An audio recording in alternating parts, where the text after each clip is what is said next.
All right, ladies and gentlemen, welcome to the program. We really appreciate you being with us. My name is Paul Harrell. Happy New Year to everybody out there. This is our first show back, our first program of 2026, and of course, over the weekend, it was off with a bang, literally a bang, or the capture of a dictator, Maduro, the whole thing. There's so much to talk about.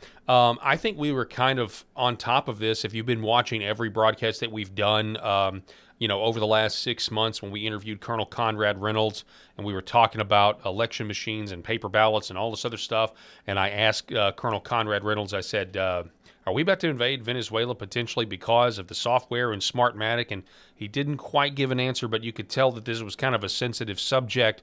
And then we interviewed Dr. Andrew Paquette about the algorithms. We asked him the same question about Venezuela, and he seemed to think that may have something to do with it. Obviously, this is all piggybacking off of the reporting that Emerald Robinson has done. So the question really is whether you believe that or not. We've been covering it, and now we're going to cover. Also, we're going to talk about whether or not one of the reasons I voted for President Trump was I don't want any new wars. Right? That was what I didn't want. Does this constitute as a war when there were no American casualties?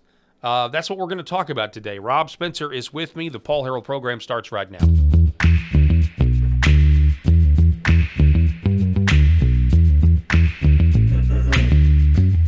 The Paul Harrell program. All right, ladies and gentlemen, again, Happy New Year. My co-host, Rob Spencer, is back with us. Rob, how were the holidays for you, sir? Paul, they were fantastic, as always, chaotic, and I'm sure everyone feels the same. Most people feel the same, that they are glad that it is over, So I'm like anybody this weekend, Paul. I saw all of this unfolding, and of course we were doing it in our group text here, and everybody was dropping some stuff in there and just said, is this really happening? It really is. I mean, we all woke up to the news, what was this, Saturday morning? Was it Saturday morning? Yeah. I believe it. We woke up to the news on I was up late. On Friday. Yeah. Yeah. And so I saw your wife's TikTok about the Stranger Things and all of that. But tell you. But you just I was boycotting Stranger Things because of the gay scene, the whole gay scene or whatever. You know what I mean? So, it's a show that I watched. Everybody's watched that show for like 10 years or whatever. Yeah. And I'm not really big on spooky stuff, but the 80s nostalgia kind of rule. Anyway, so. It was during that long holiday twilight period, where you're like in between the end of Christmas and New Year's. So I was like, okay, let's watch this. We kind of started watching it ironically, but now there is this whole conspiracy about how the show's not really over, and the bad guy really won if you leave it as is, and that everybody's in a trance.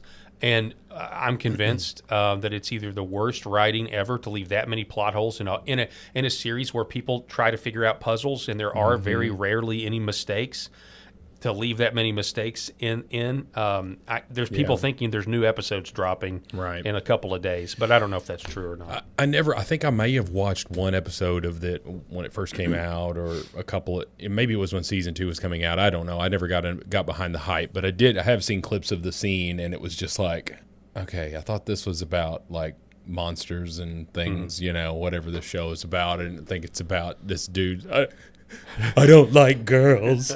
Somebody did it. It's like, what the hell are you talking about? Somebody did an AI version of that scene. If it was like, if this was really in the 1980s, and he goes, I don't like girls, and all of us are like, ooh, gross. Oh yeah, there'd be some 3-letter words that rhyme with stag. I cannot say on the show, nor would I.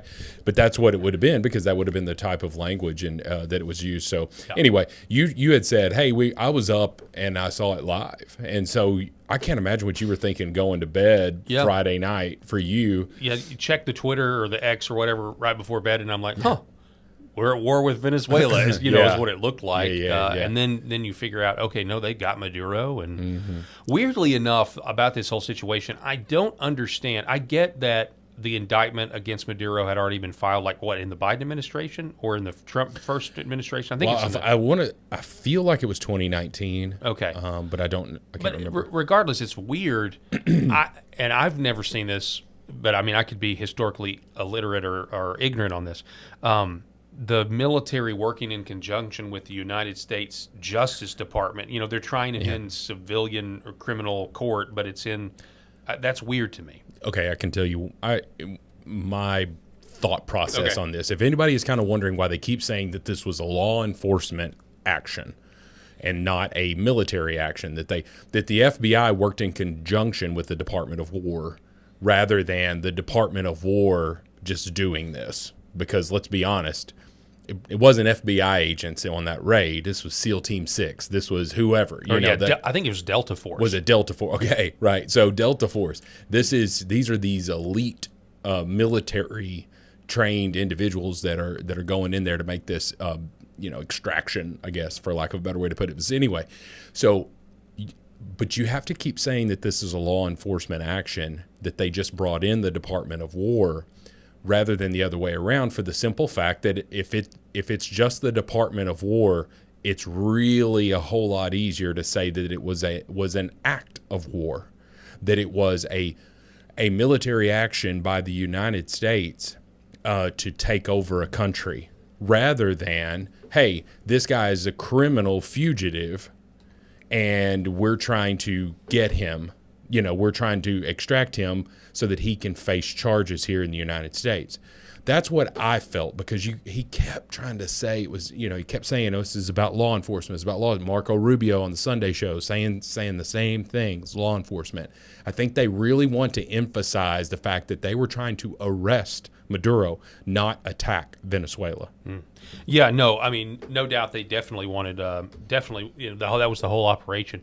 And it's certainly been fascinating to, read all about how exactly they did this. It really shows the total superiority of the American military in a way that's just, insane. But when you think about at least the mainstream narrative about Venezuela just kind of being willing to entertain any of the United States adversaries, like anybody who's not totally pro-America, like Venezuela's like, we're anti-America, we're gonna do business or facilitate or whatever we want to do with anti-America. It does seem interesting that is right in our back door. I think what we're seeing right now, just in terms of geopolitically, and I've got a few tweets or X posts that kind of highlight this, but I feel like what's going on is we are reverting back to nationalism, the nation state, and what nation states do when they encounter other nations close to them that are adversarial or working against their interests. We're almost going back to pre-World War I mentality, and I'm perfectly comfortable with that. Just in terms of, and we're going to debate the action here in a minute, but just in like 30,000-foot view, it makes no sense to me.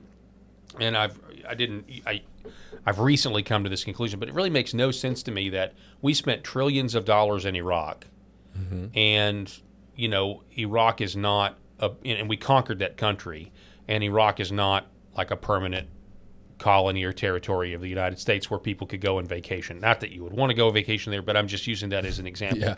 I mean, it just seems like in the old way of doing things, specifically, pre-World War I, this was a different way of thinking, and I think we need to get back to that, because what we've done, in the last 70 years, it's just clearly not working. Yeah. Where you end up allowing these third world countries to essentially be hotbeds for the intelligence oligarchy to go and create crises of their own and that sort of thing. And I think you see that if Emerald Robinson's reporting is true, if what Patrick Byrne said is true, if the Smartmatic software did come from Venezuela and all of the voting machines are using this software that can rig our elections, people and then there's the question of Democrat and maybe even Republican politicians. I guess my question is, I tweeted this out, is Venezuela our hemisphere's Ukraine when it comes to money laundering, when it comes to kickbacks, when it comes to allowing, the Nepo babies of politicians to get jobs or money or cash or whatever? Is Venezuela, has it been our hemisphere's Ukraine? And I think the answer is yes. I think you could make an argument for it for sure. And I think let's just take it on the face value of the reasons. What were some of the reasons that this happened? Number one, the narco terrorists here, these drug lords, sending all of this poison into the United States, but that's been happening for ever. I mean, going back to the 60s, even before then. But anyway, so you've got all of these narcos, sending all this stuff in. Okay, then you've got the seizure of oil by Venezuela. What most people they're sort of forgetting is that Venezuela stole a lot of oil from these companies. There's lawsuits right now from two of the three big companies for oil that got kicked out of Venezuela. Billions of dollars was stolen from them, and so there's lawsuits because they kicked them out and stole their oil.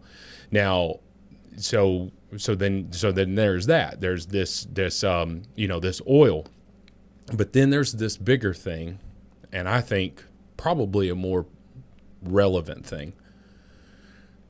It's pretty obvious from all accounts that China, Russia, even Iran, buddying up to Venezuela because of those oil reserves, the largest in the world, the largest single oil reserve in the continent, what am I trying to say? The entire globe. They've got more oil than just about anybody, and so you can understand why Russia and China and Iran would want that, even though they've got oil of their own. Although I don't know how much oil China's got. They buy it from Venezuela, I think. I know that Russia, and Iran have plenty, but it's the same time. Like, if you want more, oil is money. Oil is power. And it puts them in the Western Hemisphere, which is what I kept hearing Marco Rubio say on the Sunday shows yesterday, as he should point to that obvious fact. It puts them on our side of the globe within striking distance here. So let's not forget that fact. And both Democrats and Republicans have been wanting Maduro out of power because he is illegitimately in that power, meaning he lost the election. It was like 65-35. He lost the election and just refused to leave. This is a very definition of a dictator. And it was something really, really relevant. The older millennial had a post. And he goes, 77 days. 77 days is what it took, folks, for the left to go from a no kings rally to free the dictator. Yeah, free the dictator. That's pretty funny. And that's just what we deal with. I will say, when Trump came into office, one of the things that I said that I was kind of excited to see, and of course, I was half right, but I just kind of missed the whole context of it, was, securing the border, and I thought we were going to, by now, maybe engage Mexico, and maybe we have and we don't know it, engage Mexico with Tier 1 U.S. military operators, because they've never been, in the modern era at least, or that we know of, just kind of been taken off the leash, that the cartels really don't know what we're capable of, and if we, actually unleash them. And with Delta Force, that's exactly what happened with Maduro. So it wasn't in Mexico, but now we have Trump saying Cuba, Mexico, Colombia. You guys are all on notice as well. On notice, yeah. So what we're really seeing here is a rebirth of the Monroe Doctrine. People are joking, calling it now the Don Roe Doctrine. But the Monroe Doctrine, articulated by President James Monroe in 1823. So again, before World War I, was a U.S. policy declaring the Western Hemisphere closed to new European colonization, warning against European interference in independent American nations, and pledging U.S. non-interference in European affairs, establishing separate spheres of influence to protect newly independent Latin American nations and assert American presence, later evolving with the Roosevelt's corollary to justify U.S. intervention to maintain regional stability.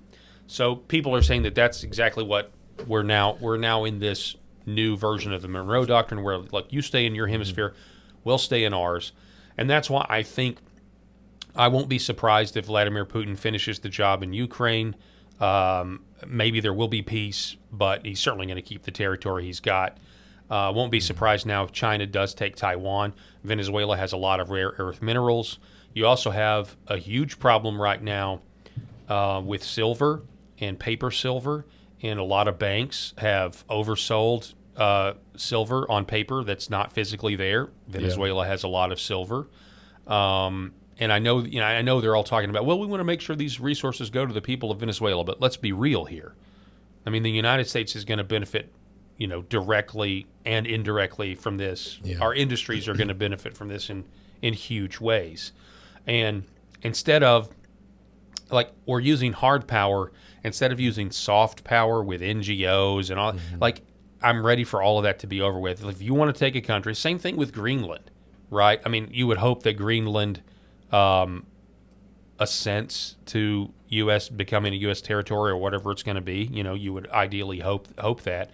But this idea that, in the olden days, I feel like, you would just quietly subvert the country and, we're not involved, but you'd really still be there, instead of just saying, no, actually, we're the dominant superpower, so it's in our national. To me, it just seems more honest. Not that it's right necessarily; it can be right, but I'm just tired of this. We're not a superpower. I'm tired of that. It seems fake. I agree with you because it is what it is, and again, I keep talking about Marco Rubio, but he was saying what I was feeling yesterday when he's just like, look, we've given people chances, and if you're not going to do what you want to, we're the United States. We don't have to put up with it.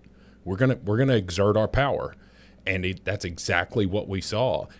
And it just was so funny to me, Paul, because the Colombian president come out and said almost word for word what Maduro was saying. And I was like, did you not just see what happened? He's so cocky. And I'm like, well, so was Maduro. And Maduro knew it was coming because they say he's been increasingly desperate to make a deal with the United States. And he may have. That's the thing that he may have made a deal. Because these conspiracy theories abound. Well, no, all I'm saying is he may have. He may say, maybe. He may have said, hey, come and get me. But he's pretty defiant here in terms of, I think it's going to be it would be very hard for me to believe that they're not going to go for a massive prison sentence. And it would be very hard for me to believe that Maduro would sign up for that willingly. When you're talking about this, yeah, well, it depends. How many Democrat politicians? This is all the chatter. How many Democrat politicians are involved with Venezuelan corruptions? How many campaigns? Just like with the whole Tim Walz thing, which we'll talk about him getting out of the race here in a minute. But you create these programs. You give the Somalis all this money. Then the daycare centers and the healthcare centers tie the portion back to an NGO or directly to a campaign, or the NGO then gives to the campaign. This is the allegations that are out there that have been going on. Right. It's the same allegations in Ukraine. That's what I mean. It's our hemisphere's Ukraine. It's the same allegations because in Ukraine, you didn't just have Hunter Biden. You had people loosely tied to Mitt Romney. Mm-hmm. You had Republicans involved as well who were allegedly, or their children getting sweetheart jobs, or this NGO gets funded and then the NGO makes sure it goes back into American coffers. You have Act Blue that was Act Blue was receiving foreign donations. How is Act Blue still allowed to? It's pretty obvious because of the single the restrictions on how much you can donate and all of that stuff. I can't remember exactly how it works with single donors. And Act Blue was basically just making donations for people, and there was a report where people were going around knocking on people's doors and say, "Hey, did you donate to Act Blue?" Hell no, I didn't donate. Whatever. And a lot of them asked what Act Blue was, and as soon as they told them, it was like this Democrat whatever super PAC. Anyway. What they were doing is they're making donations to make it look like, oh, look at the ground game that we've got. Look at all of these things. And I'm just like, why is there not an investigation into Act Blue? Because it's pretty obvious that there is a money laundering scheme that is happening with Act Blue. Now, they may try to send me a cease and desist if they see this video, but, I'll stand by that. I'm sure they have to send many people that. Well, I'm sure. Yeah, pretty corrupt here, but it's just funny to me going back to kind of what we were saying there. If Venezuela is this hemisphere's Ukraine, then I think Donald Trump showed Vladimir Putin how to do it. Yeah, no doubt. Like, Here's President Trump talking about the oil. Who said something about oil? You cooking? Venezuela unilaterally seized and sold American oil, American assets, and American platforms, costing us billions and billions of dollars. They did this a while ago, but we never had a president that did anything about it. They took all of our property. It was our property. We built it. And we never had a president that decided to do anything about it. Instead, they fought wars that were 10,000 miles away. We built Venezuela oil industry with American talent, drive, and skill, and the socialist regime stole it from us during those previous administrations, and they stole it through force. This constituted one of the largest thefts of American property in the history of our country. Considered the largest theft of property in the history of our country. Massive oil infrastructure was taken like we were babies, and we didn't do anything about it. I would have done something about it. America will never allow foreign powers to rob our people or drive us back into and out of our own hemisphere. That's what they did. Furthermore, under the now deposed dictator Maduro, Venezuela was increasingly hosting foreign adversaries in our region and acquiring menacing offensive weapons that could threaten U.S. interests and lives. And they used those weapons last night. Potentially in league with the cartels operating along our border. All of these actions were in gross violation of the core principles of American foreign policy, dating back more than 2 centuries, and not anymore. All the way back, it dated to the Monroe Doctrines, and the Monroe Doctrine is a big deal, but we've superseded it by a lot, by a real lot. They now call it the Donroe Document. I don't know.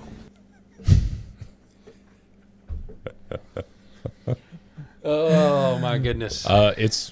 But when you're like, oh, it's ridiculous. That's ridiculous. He's just taking credit for that and all that stuff. Here, I was like, okay, well, read the Monroe Doctrine. Read the summary of what it is. Is that not exactly what Donald Trump's doing? It is exactly what he did. Here's another one about the oil. We're selling oil probably in much larger doses because they couldn't produce very much because their infrastructure was so bad. So we'll be selling large amounts of oil to other countries, many of whom are using it now, but I would say many more will come. Now, are you saying, Mr. President? In other words, we'll be selling oil. So he's saying, hey, yeah, we're going to keep selling the oil to these countries.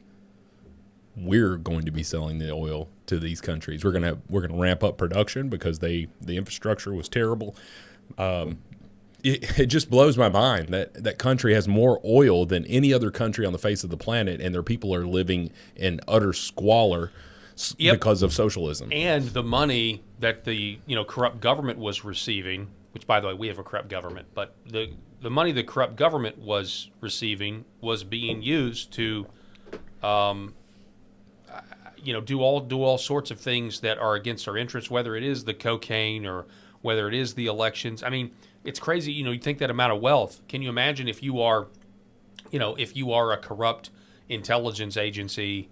Countries like that are your bread and butter, man. Yeah. We know about how the CIA has been in the drug business for a very long time. I mean, right here in my home state of Arkansas, we know what was going on in MENA. We know what was going on with Bill Clinton. We know. You go watch that movie with Tom Cruise about Barry Seal. I mean, I'm sure that's just part of the truth. Right. But I mean, we know Boys on the Tracks, all that stuff, was going on. This is not like it's a new thing.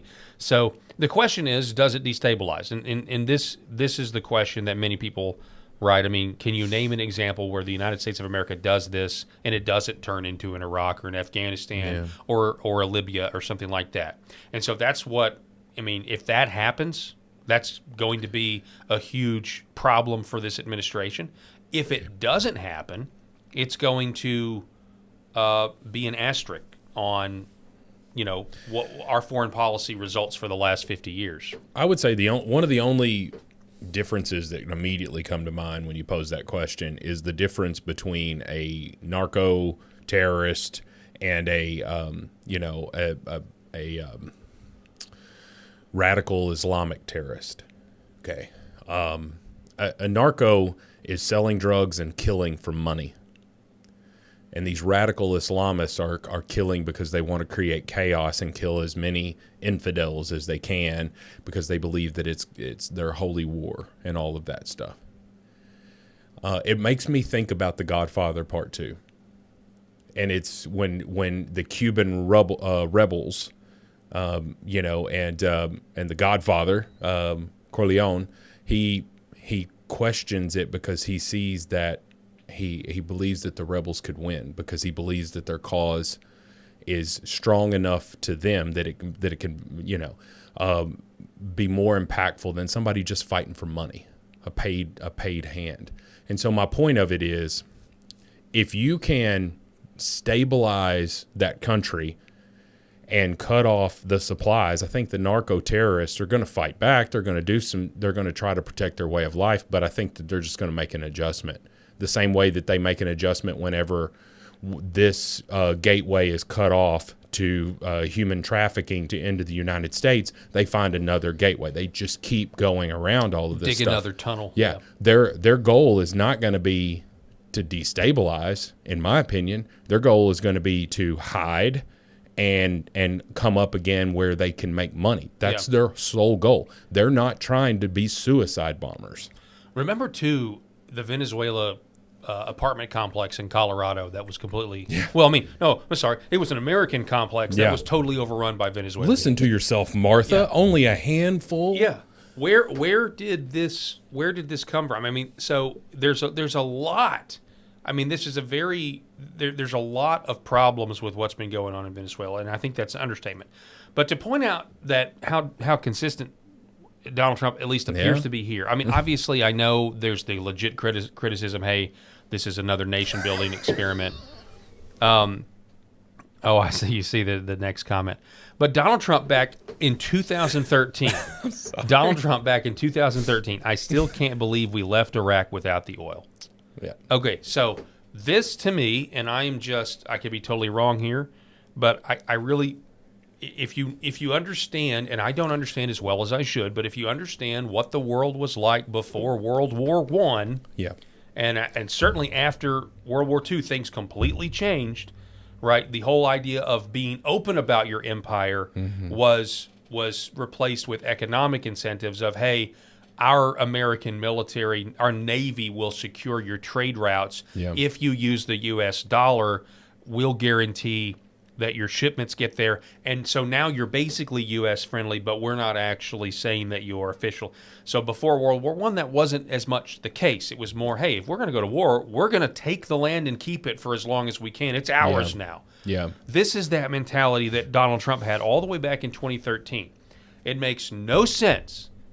And it was a neocon pipe dream to go into Iraq and then, again, be so arrogant to think that this culture this whole culture is based on having a strong external force rule it. But no, we're gonna democratize it and give these people the right to vote. Those people don't care about the right to vote, or most of them don't. Not in the way we do, because they haven't been raised in the same culture. They don't want to be under a dictator. They don't want to be in breadlines. Yeah, or they don't want to be under an evil dictator. They might, many of them might, a benevolent dictator that actually, it's a total cultural difference. So we went in there, and then we didn't get to keep any of the resources, and yet we spent trillions of dollars, and how many thousands of American soldiers are dead because of it. And so that mentality is crazy. Yeah. I mean, if you really think about it, there's no country up until after World War II. There's no country that would have ever done that, and maybe there is, but I mean, I can't think of any country that would have spent trillions of dollars and thousands of American soldiers and basically, secured parts of the country and then not just stayed there permanently or found a way to get the resources, and yet it's just a very emasculine way to wage war. And I talked to so many people over there.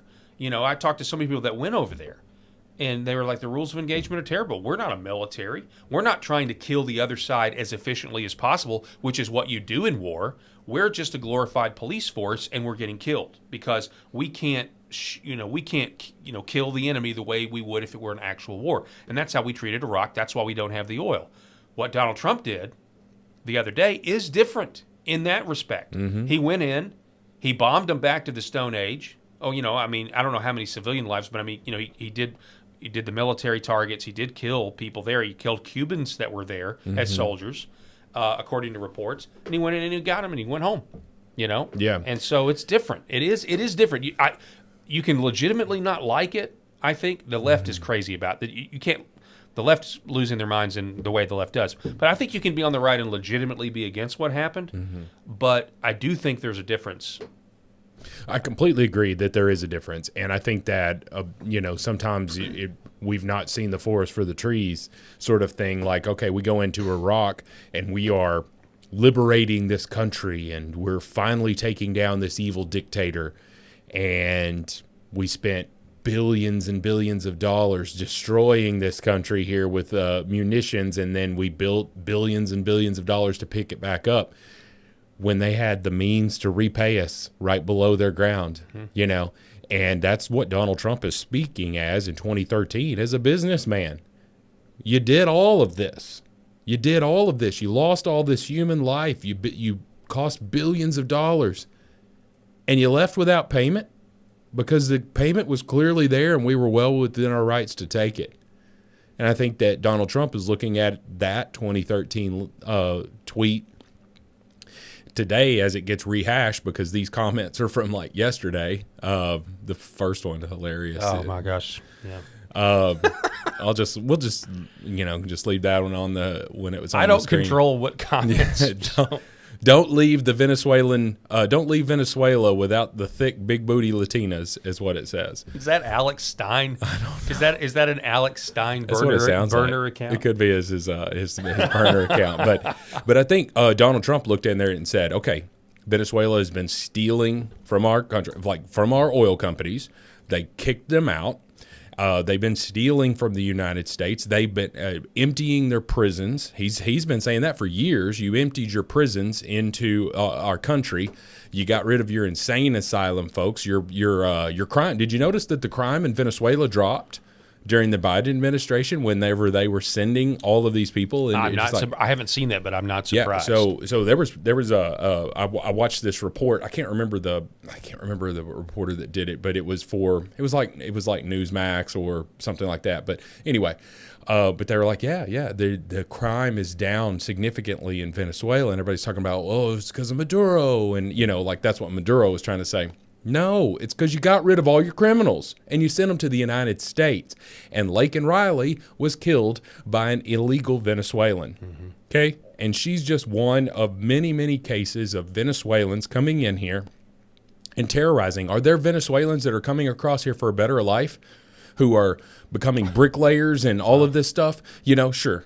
Yeah, there are. Something like 8 million have fled that country since Maduro. 8 million people abroad since Maduro took power because, many people have had their savings totally wiped out. Well, now, that doesn't mean that I want them to come here. Sure.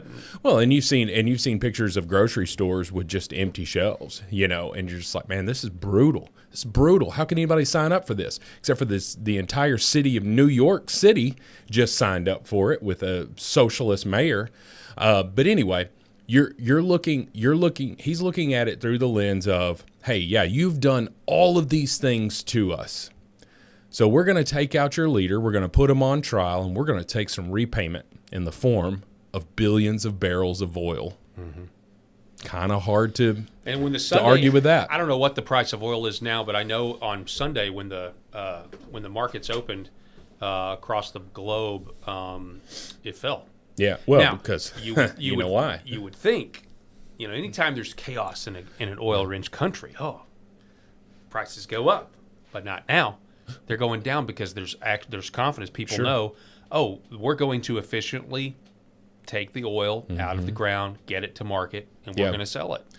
I think that They don't need the oil does not need to drop below $60 a barrel. From what was at like 57. Yeah, from where I read is the oil manufacturers can't make money if it's below 60. Now I don't know if that's true, but if that is the case, if it drops below 60 as it is right now, 58.35. Yeah, but I mean we're talking about it at certain points it got down to $20 a barrel. You know.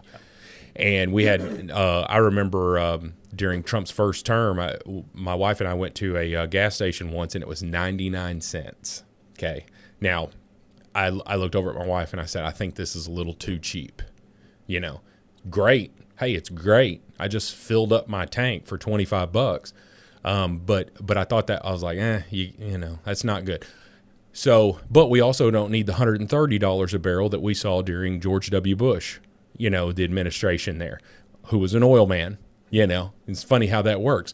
But but supply and demand and market projections factor in there. But supply and demand is what factors into that price, and that's why they stop drilling and stop extracting, I guess, if the price goes too low. Now, so it's going to be interesting to see how all this plays out, because Trump is saying, let's ramp it up. And so I'd hope that it doesn't go so low. I think we can deal with $2 a gallon, $2.50 a gallon in places. I mean, if you're stupid and live in California and pay that $6 a gallon, that's on you. But we live here. I just paid before I got here. I paid $2.08 for gas at Walmart. Now I get 10 cents off, so it was $2.18. That one over there, the neighborhood marketplace. I think they've always got like the cheapest one in town. It's currently $2.18. Oh, wow. Yeah. So it's $2.18 in Jonesboro, Arkansas today. Okay, liberals, read them and weep. Do not move here. Whatever do not move here. Here is a little bit more from President Trump. 97% of the drugs coming in by sea. 90%. Each boat kills on average, 25,000 people. We knocked out 97%. And those drugs mostly come from a place called Venezuela. We're going to run the country until such time as we can do a safe, proper, and judicious transition. So we don't want to be involved with having somebody else get in, and we have the same situation that we had for the last long period of years. So we are going to run the country until such time. He's acknowledging we don't want another Afghanistan. Of course. We don't want to be in a situation like we've been in over the last number of years. That's him referring to Iraq and Afghanistan and the forever wars. Yeah, he's at least acknowledging that. I mean, war implies that there's going to be resistance. You know, that's true. Like I saw a clip last night, and this. I mean, when he says we're running the country, I think that basically. I saw a clip last night of somebody on the ground there firing at a helicopter, and the helicopter just obliterated it. I mean, it was over. I think that I think the United States would struggle if they ever went to war with China. First of all, it's tough to even get there. Where are you going to fight it? Sure. I mean, it's tough. And although our military is superior, and I feel as if, you know, there's no surprise attacks. 3-1. What I mean by that is there's no surprise attacks against China. Right. They're going to see you coming a mile away. Short of that, you know, Russia, maybe if they hadn't fought, they're extremely depleted. How many Russian soldiers have been killed, you know? Yeah, they do have a lot, though, left, and they got a lot of munitions. I get it. I'm just trying to say that, yeah, I mean, they fought if you're going to fight the United States, you're going to have to be at full power. Yeah. You know? So anyway, I would say outside of those two, I mean, who am I missing that might be a threat to the United States? Yeah, you know? It should be a question of offense or defense. Are we playing defense or are they playing defense? You know, I think the United States would be so quick to take the fight to their homeland that even if they were trying to invade the United States, it just really wouldn't work. Yeah. And it's look.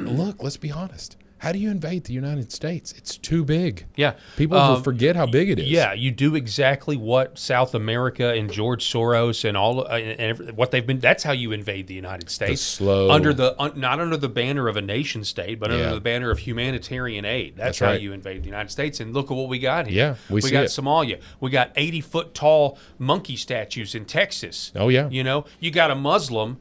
25 years after the Twin Towers fell.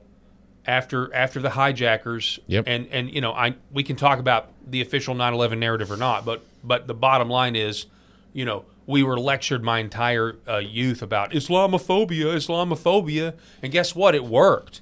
If you'd have told someone on September the 13th or September the 12th, 2001, that in 25 years we're going to put our Muslim mayor in and he's going to swear his oath of office as the mayor of New York on the Quran, no one would have believed you. But I was having a conversation with a friend today about this. But guess what? 25 years is basically like a new generation. Yeah. And the new generation says, and it's also about immigration, though, because that's the thing.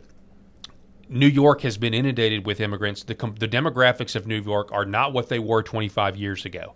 And it really blows up the whole idea that America is only an idea and not a particular place for particular people who have a common language and a common ancestry. Because, and I saw somebody say this, Stephen Wolf was talking about, well, I guess our soil has lost its potency because we've got these people that come over there and they're rejecting our idea, and that's true because they, just like with Iraq, they come from places where they are more agreeable to communism or Marxism or socialism. They've come from these places, a lot of them as like welcoming immigrants, not out of because their civilization. Well, a lot of their civilizations have failed. But, we've welcomed them in here, and now we act surprised that they reject our way of life. Yeah. We haven't converted them or we haven't given them the proper civic training. They've rejected that. And right now, if you're a leftist, in their minds, the only good American, and I mean this, if you're on the left, the only good American is an American that hates America for what it is. You're a good American. But if you're like me or you, we're the bad guys because we actually embrace what this country is. Well, I mean, the moniker after 9/11 was never forget, right? They just kept on, There was, never again after Auschwitz, but never forget was the moniker. And so many did. And because I saw 60-year-old white women out there saying that Mamdani is going to be a great, he's going to be this, whatever.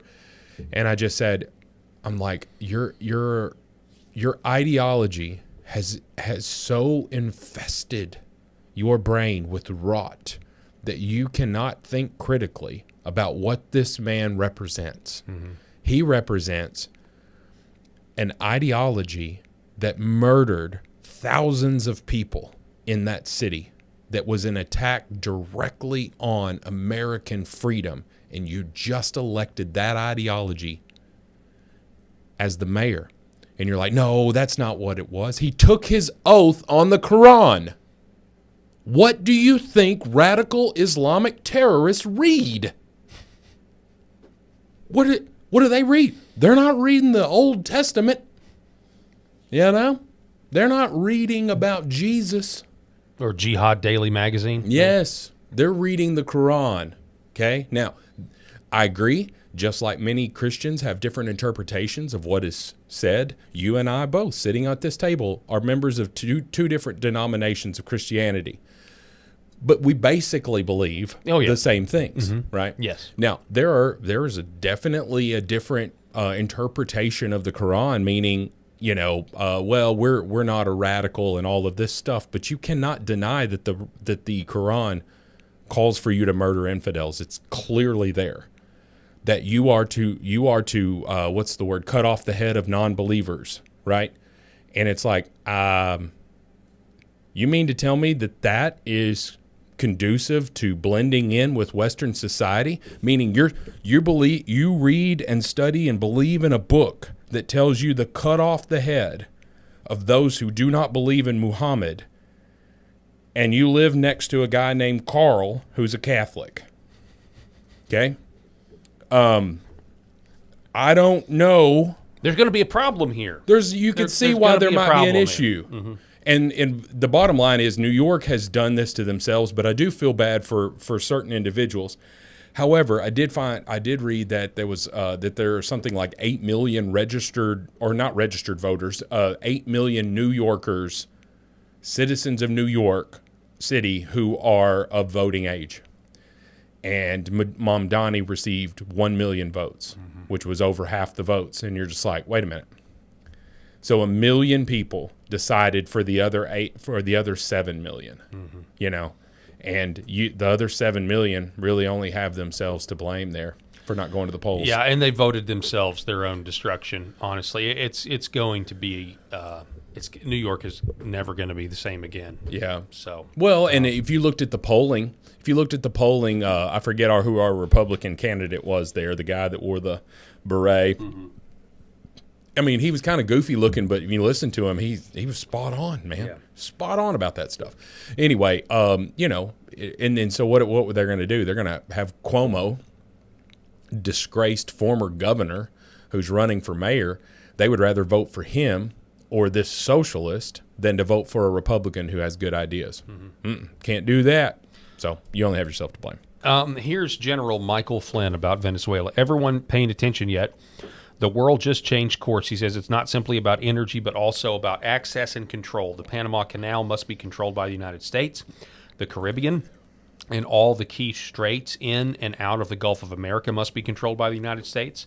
The financial markets and global wealth must be controlled by the United States. Access to beachfront property that Venezuela afforded to China, Russia, Iran, Hamas, Hezbollah, and nasty drug cartels must be controlled by the United States. Guess what? That just happened without the loss of one soldier. Yeah, we got to talk about that. The fact that there are no casualties is a blessing. So, again, back to my World War I point. This is a guy named Ted Pillows, says U.S. takes Venezuela, Russia takes Ukraine, China takes Taiwan, Israel takes Gaza, builds a Miami Strip together with the U.S., Europe left behind, falls apart in the coming years, Russia expands more, U.S. takes Greenland, China takes parts of Africa, investing heavily in this area, U.S. takes Mexico. What is the play? Am I playing delusional risk? The world chess is getting real, if you ask me. I think something. I don't know if all that's going to happen. I do know this is why Russia and NATO are so hell bent on no peace, because their economies are contracting and they need a war desperately to stave that off. They also need the money laundering that's going on in Ukraine. I personally think to continue thwarting the will of the people and rigging their elections, although that is just my intuition. I think that's what's been going on, but it would make a parallel because the allegations of what's going on with Venezuela and Smartmatic. Do you think that? Do you think that there's a world where Russia is waiting to see how all of this plays out to determine how much they feel they can carve off of Ukraine without okay, so if they go too far with it, I guess is what I'm trying to say. If they go too far with it, then you're going to see way more help, you know, for Russia, for Ukraine in theory. Maybe, but I mean, if Russia goes in and nabs Zelensky tomorrow, what leg do you have to stand on? I mean, not that would matter. I mean, you know, when you're, I mean, there's no like, you know, requirement that you have to apply equal weights and measures to what one country does, because we're the United States and we can do what we want, and but Russia bad. But I will just say, I mean, if Russia were to pull this operation off tomorrow, you would have many of the people praising Donald Trump for what he just did would be losing their minds if Vladimir Putin was parading Zelensky through the streets of Moscow today. Yeah, I mean they would.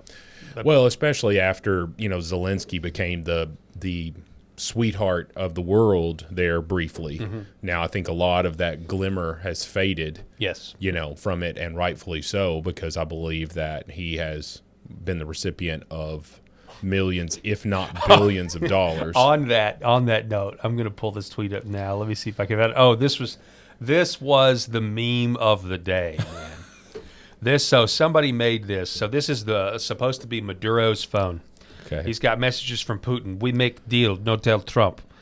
He's got a message from China or Xi Jinping. Trump, battery FAFO. Gringo Canada, come to Canada whenever. Zelensky, can I borrow $500 million? And then here's Kim Jong-un. You are homosexual. and then Trump says, come outside. Come outside. And look at the timestamps, right? 2:08 a.m. Come outside. Come outside. I've got something for Got you. a little something for you out here. So I saw this report. It was a report of a report, and it was a New York Times. I've not read the New York. I do not subscribe to the New York Times, but I've not read the article. But it was a person who spoke to Trump at 4 a.m.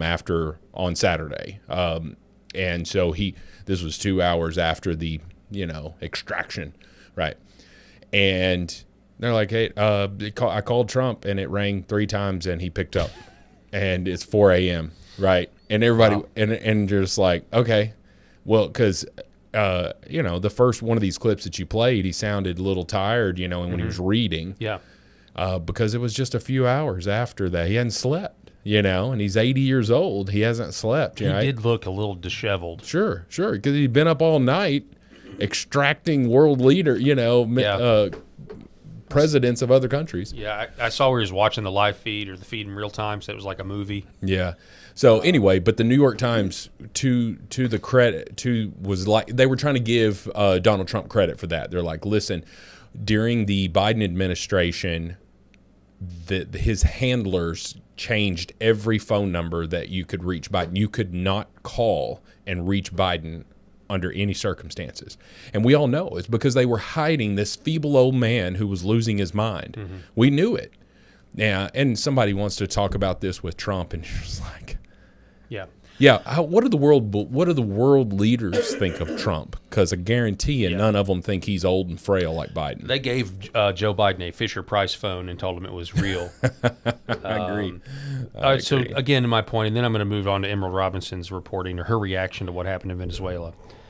Stephen Miller, not long after World War II, the West dissolved its empires and colonies and began sending colossal sums of taxpayer-funded aid to these former territories, despite having already made them far wealthier and more successful.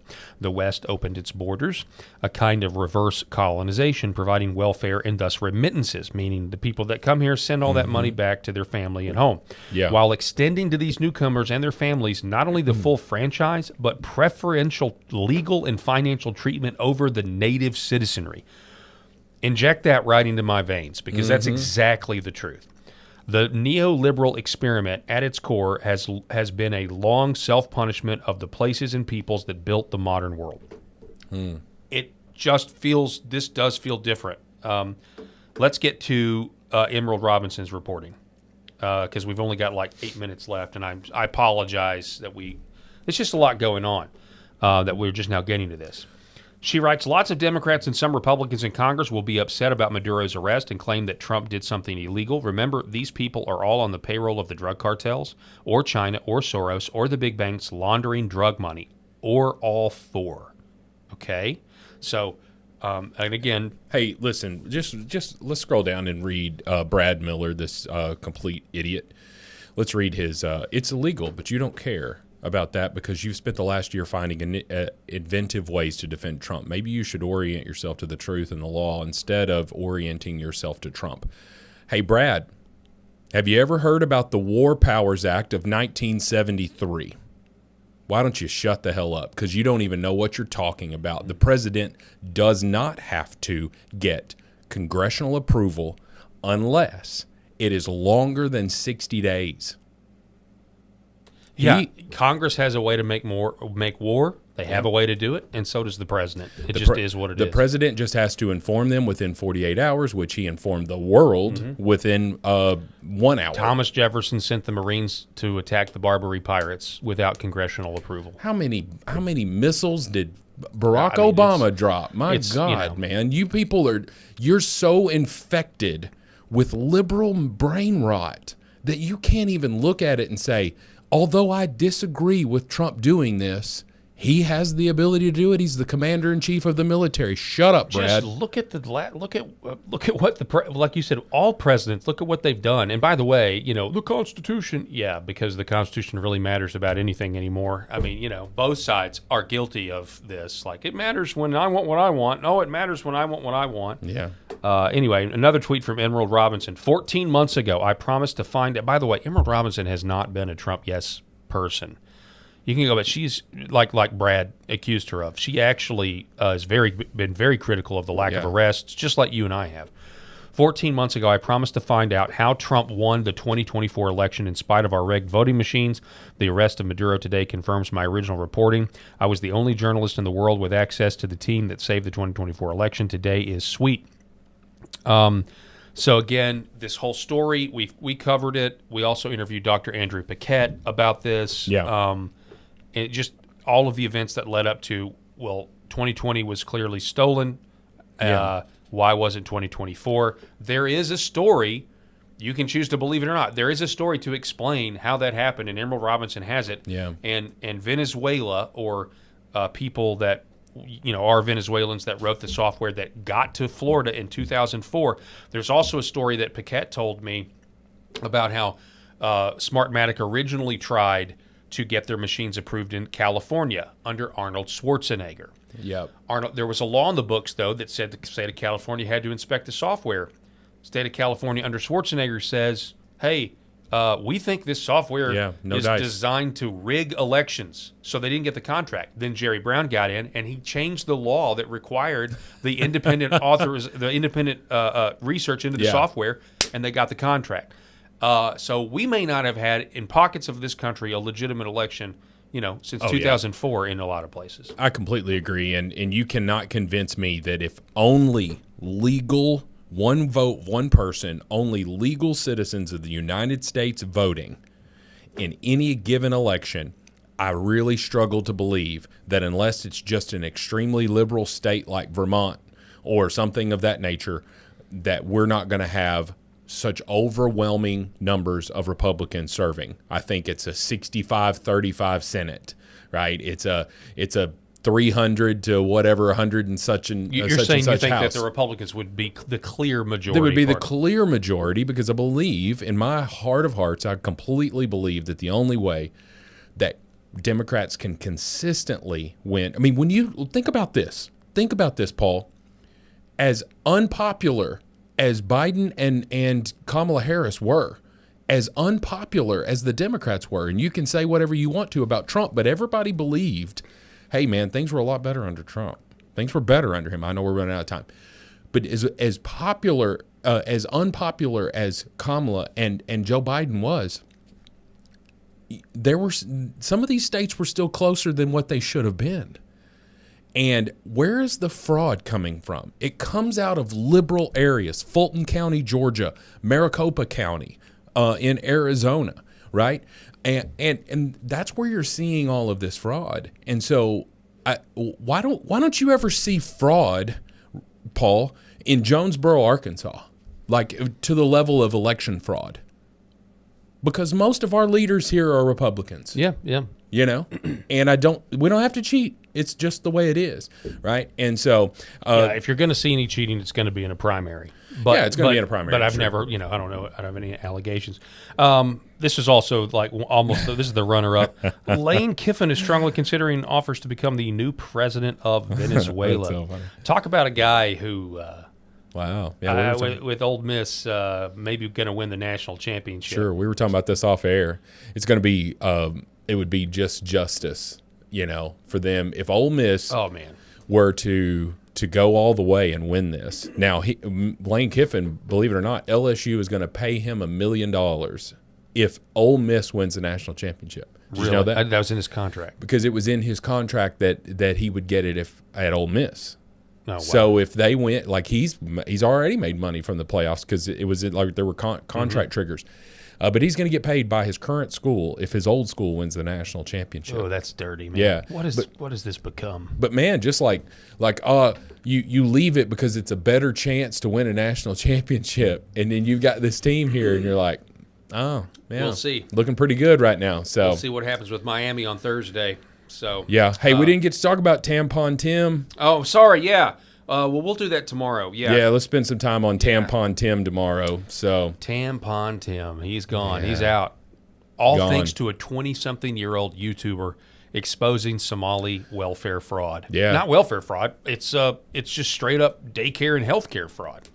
I think he was becoming what a fall from grace just a few months ago. You know, Yeah. as a matter of what do you call it? 15 months ago. I've become good friends with school shooters. I'm just a knucklehead. I'm just a knucklehead. I'm gonna miss him. Yeah, I mean, that state representative was murdered. Oh, yeah. after that vote. I'm sorry, that's you wonder. A lot of times Democrats don't resign in the face of blatant fraud like this. So are there more shoes to drop? Sure. Are there more shoes to drop? What else are we going to find out about Tampon Tim? More on that tomorrow. Folks, Rob, thank you so much. I appreciate it, sir, as always. And good luck to Lane Kiffin applying for the president of Venezuela. We'll see you tomorrow.